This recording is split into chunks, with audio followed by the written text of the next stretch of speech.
Sebanyak 13 jemaah haji yang tiba di Tanah Suci dilaporkan terpapar COVID-19. Jemaah haji dilaporkan menjalani tes COVID setibanya di Indonesia. Terkait hal tersebut, juru bicara Panitia Penyelenggara Ibadah Haji Kementerian Agama Republik Indonesia, Ahmad Fauzin, mengatakan jemaah dan keluarga tak perlu panik mendengar kabar tersebut. Fauzin memastikan kondisi jemaah di Tanah Suci sangat baik dan terkendali. Di sini tidak ada temuan kasus, jemaah dalam kondisi baik, kata Fauzin kepada wartawan di Jeddah pada Rabu 20 Juli 2022.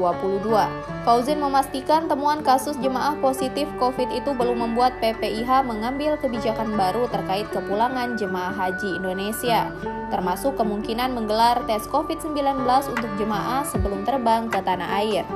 Kalau di sini tidak ada, kalaupun ada, kasus sudah ditangani KKHI atau Klinik Kesehatan Haji Indonesia.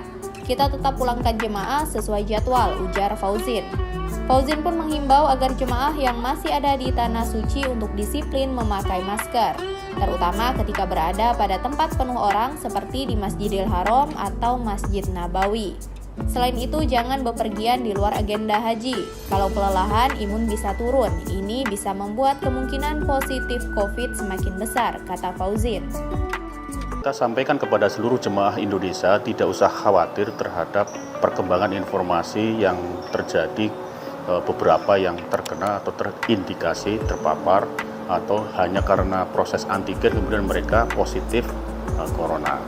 Jadi tidak usah khawatir karena proses mereka akan dilakukan tindakan awal. Jadi ketika memang diantigenkan mereka kemudian positif, otomatis ada penanganan langsung.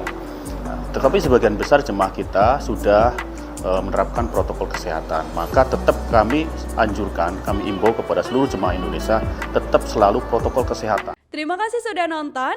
Jangan lupa like, subscribe, dan share ya.